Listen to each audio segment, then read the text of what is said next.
Hello, brilliant entrepreneur. It's Tash Corbin here, and welcome to another episode of the Heart-Centered Business Podcast. This is episode number 304, which means you can find all the relevant links and show notes for today's episode over at tashcorbin.com/304.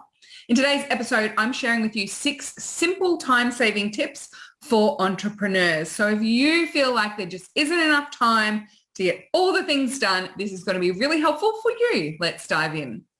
I'm Tash Corbin, and this is the Heart-Centered Business Podcast. So I find it can be really easy as a business owner and entrepreneur to believe that there just is not enough time for us to do all the things we need to do to achieve the goals that we want to achieve. However, we also need to make a decision about whether we want to keep the belief that there's just too much to do and not enough time, or let it go and find the way to prioritize and get the things done that are going to move your business forward quickly. So what I wanted to do in this episode was just share with you my 6 simple time-saving tips so that if you are finding yourself really struggling to get everything done in the time that you have available, that you can take your power and control back and make some important decisions about how you are going to move forward, rather than keeping yourself trapped in this cycle of it's just too hard, there's not enough time. Take back that power and just accept and acknowledge, this is the limited time that I have available. So how can I maximize the effectiveness of that time? So here are my 6 tips for you. First and foremost is prioritize. And if you missed last week's episode of the podcast, I shared with you my quarterly business plan on a page process. And that is one of the most powerful ways that I can help people to prioritize their strategy and their actions in their business. Not everything is urgent and important. Not everything is a priority. Priority is a singular. There hasn't been a plural of the word priority up until the 80s. It was actually a new word, priorities. Priority is actually what the original word is, because priority means the most important thing. So when it comes to focusing your time and ensuring that you are saving time in your business, be clear on what is the most important thing for you to achieve or do for today. I use a simple planning system that, with just a little bit of time and energy, helps me to focus down on the exact things I need to get done each day.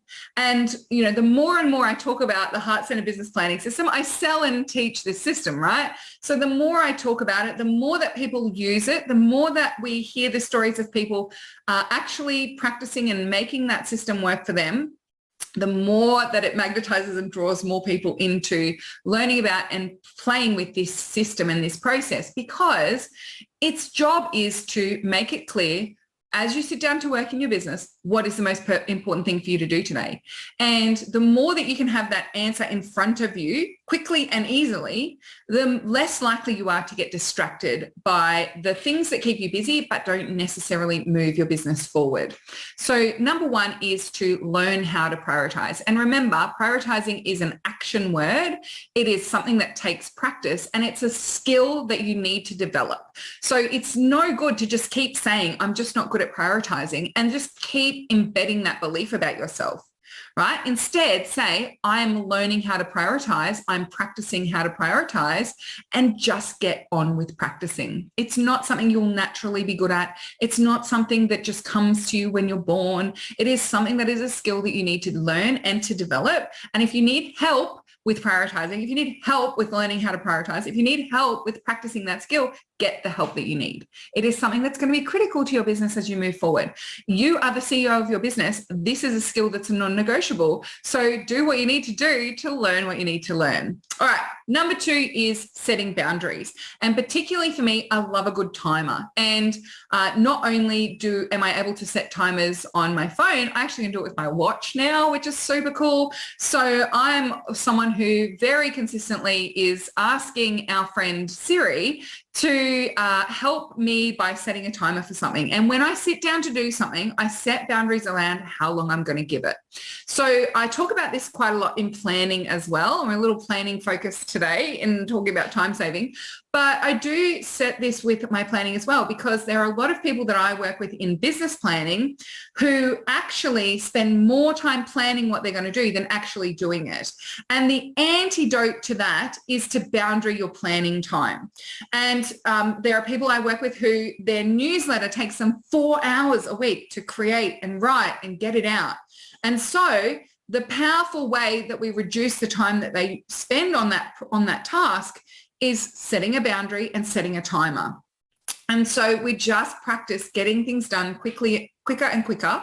And remember also Parkinson's Law, a project will expand to take up the time that is given to it.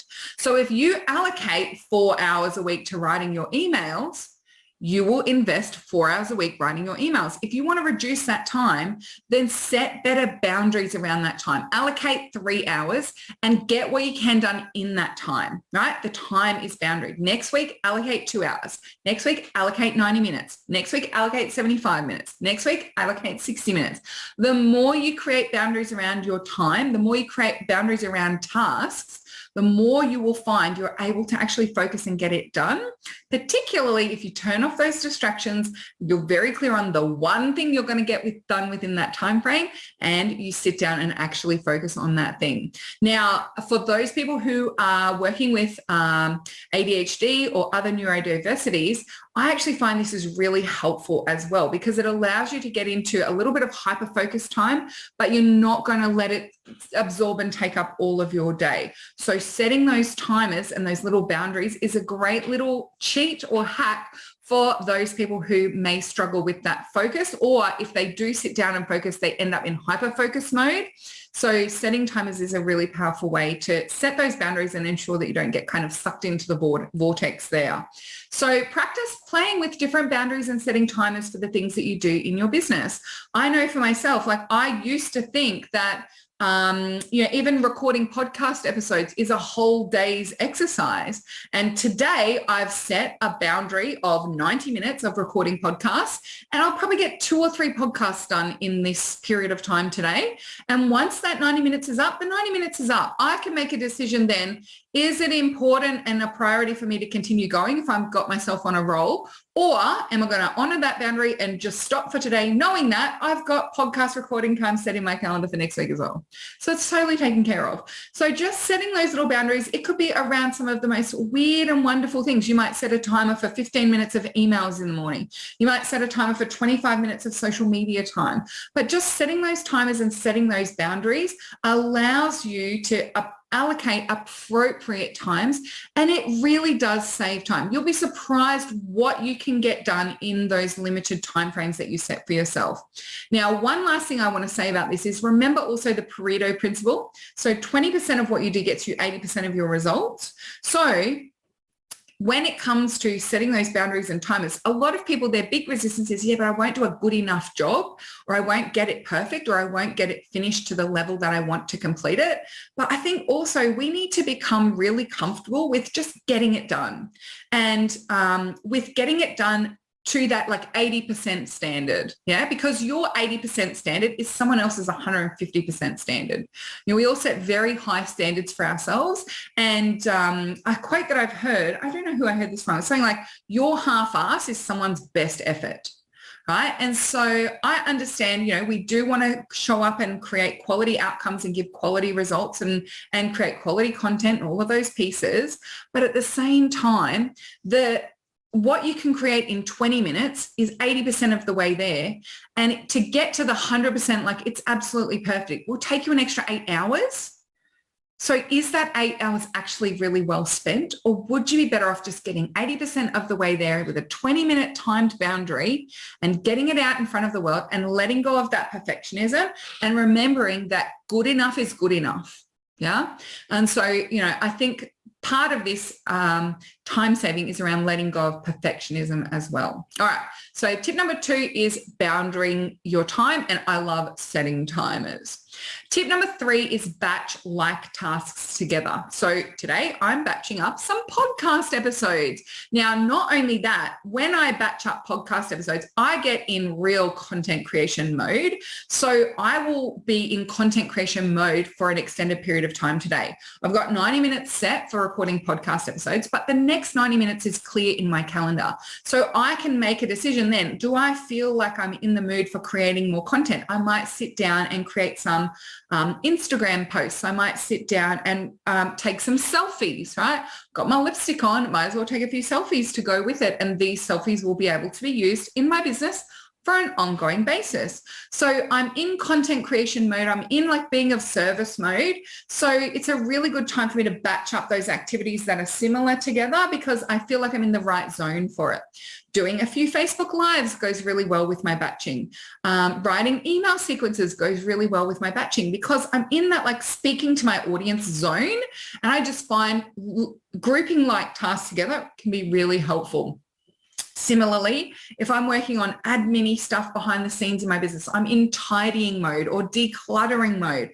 I will group decluttering tasks together. So I might set a timer and do 30 minutes of digital decluttering in my, Dropbox or inbox or that sort of thing. And then the timer goes off and next I've got 30 minutes of decluttering in my office. And then the timer goes off and then I've got 30 minutes of decluttering maybe my calendar and just going through and cleaning out a bunch of stuff that I penciled in, but I don't necessarily want to do it anymore, right? So I'm batching up all my decluttering tasks together, or I'm batching up all my content creation tasks together. I'm batching up my admin tasks together. I'm batching up my content and my client-facing time together. So for me, I'm someone who likes to have 2 client-facing days a week and 3 non-client-facing days in my working week. So I work 5 days a week at this point in time.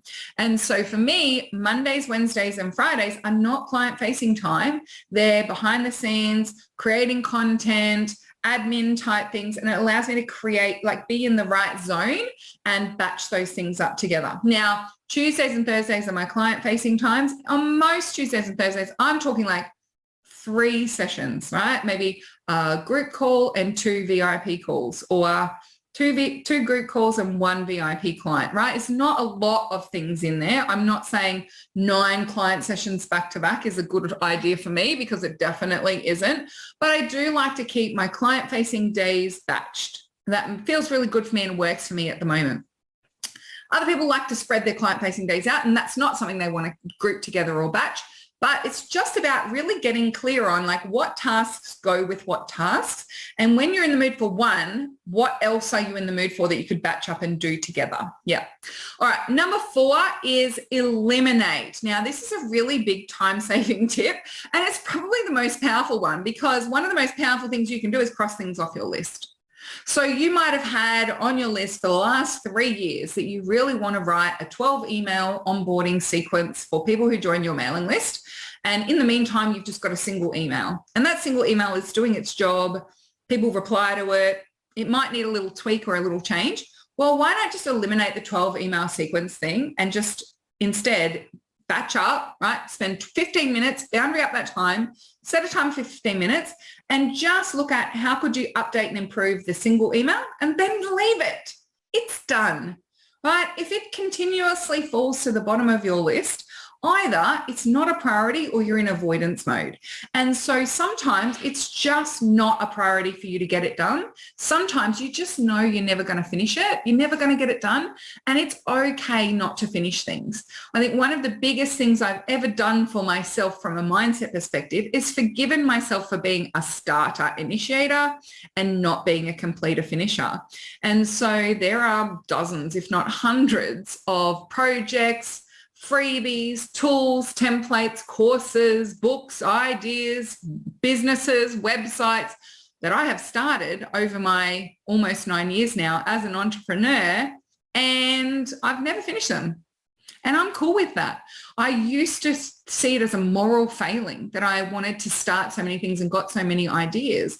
But these days I've recognized that that's actually like one of the joys of being an entrepreneur. That's one of the reasons why I am such a great entrepreneur, and I'm really good at ideation, strategy, and helping people get clear on what their pathway is, because I'm really good at coming up with stuff. I'm a really good wordsmith. I'm really good at creating content, all of those things. And so rather than seeing my inability to finish things or my resistance to finishing projects as a moral failing, instead I just see it as, one of those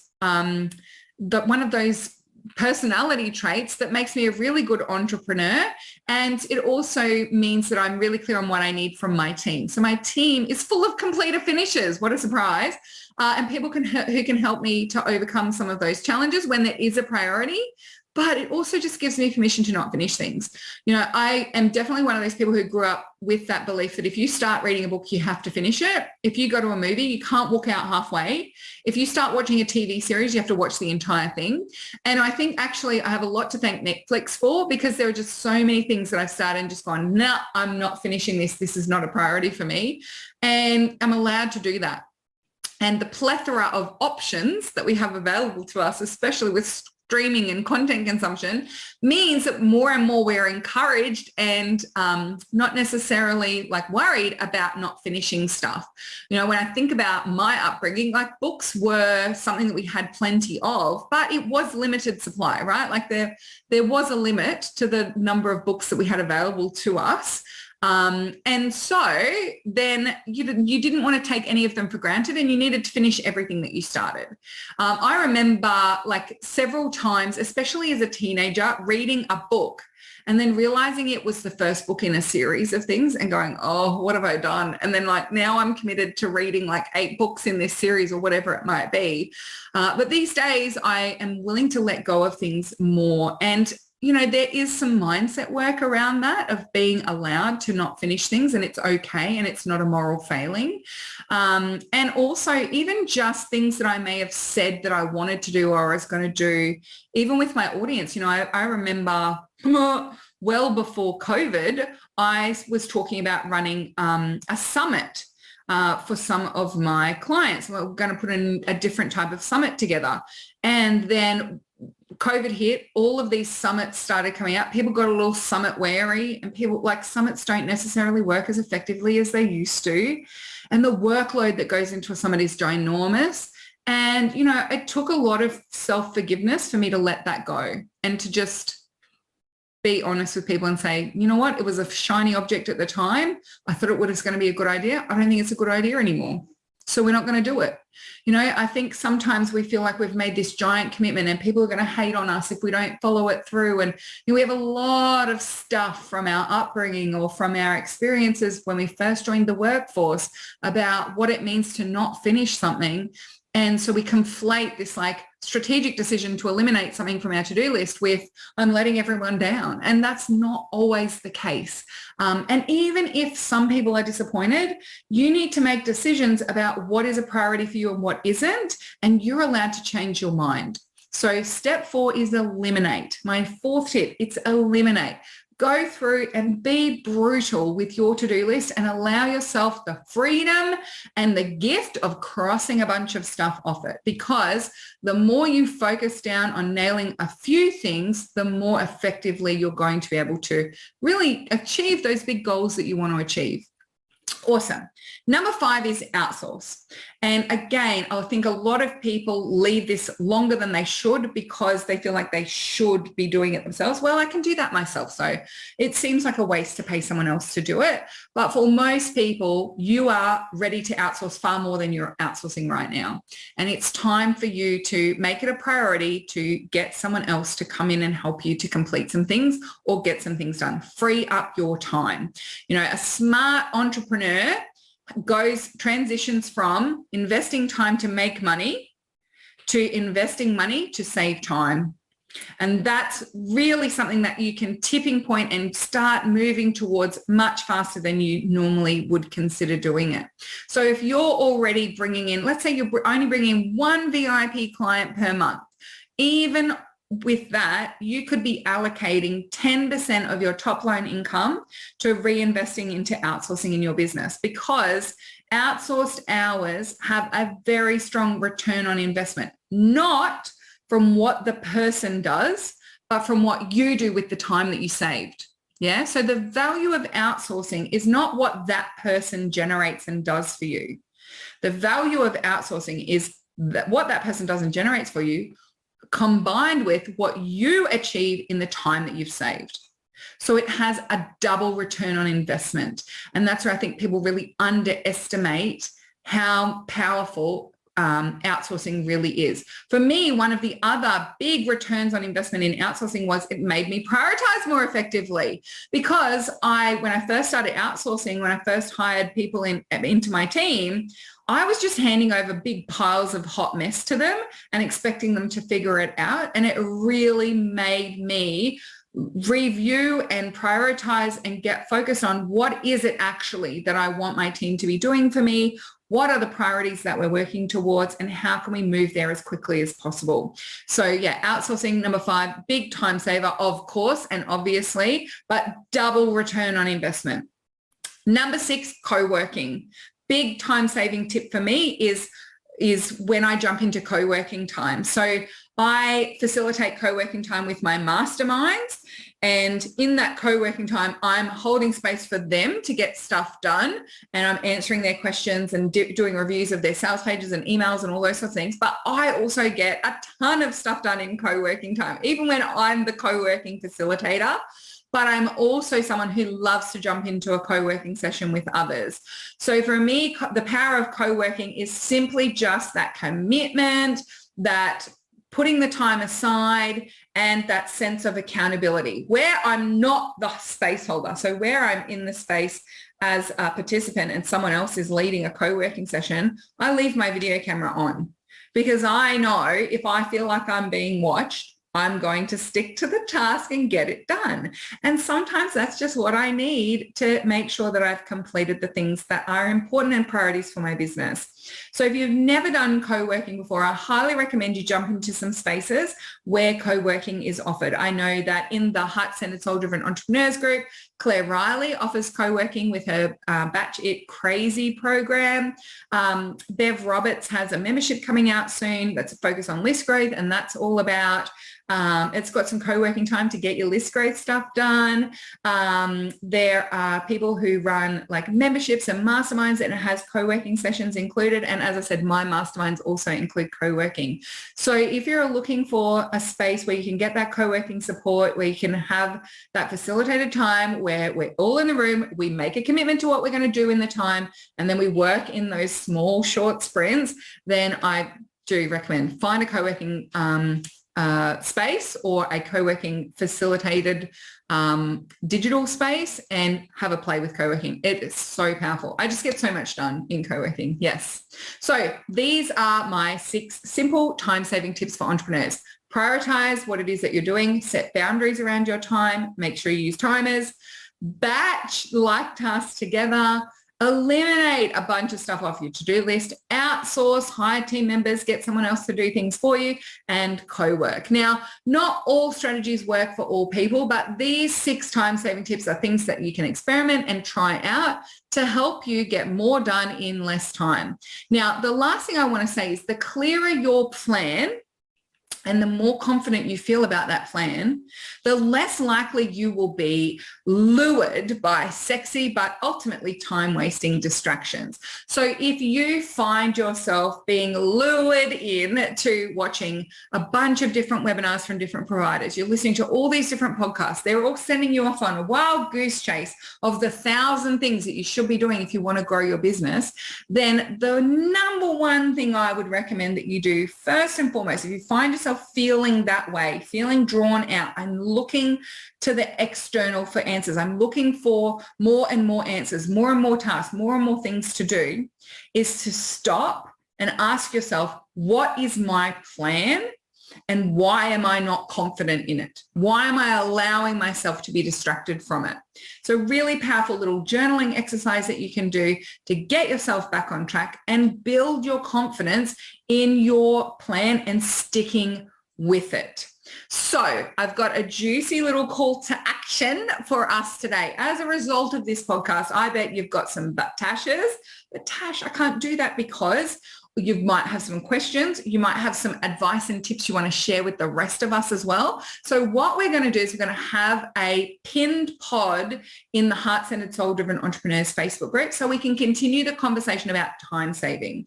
So come on over to the Heart-Centered Soul-Driven Entrepreneurs Facebook group. I'll have the link in the show notes of today's episode. And I want you to come over to that pinned podcast episode and let us know in the chat box. One, what is one of those 6 strategies that you think you want to experiment and play with? And also, like, what sucks your time? What is actually drawing you away from the things you want to be doing in your business?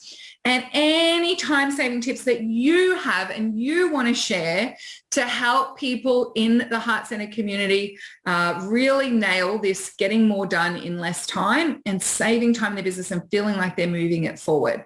So if you have pod episodes that you've listened to from other people, if you've used different resources, apps, timers, you're part of memberships that have co-working in them, you've got things to recommend to us, make sure you come along to that pinned pod and share with all of us so that we can all benefit from each other's wisdom and each other's experiences as well. Thank you so much for joining me for this episode of the Heart-Centered Business Podcast. Remember, all of the show notes and links are at tashcorbin.com/304. And until next time, I cannot wait to see you shine. Bye for now. Would you like more tips, tools and resources to help you grow your heart-centered business? Head to tashcorbin.com today.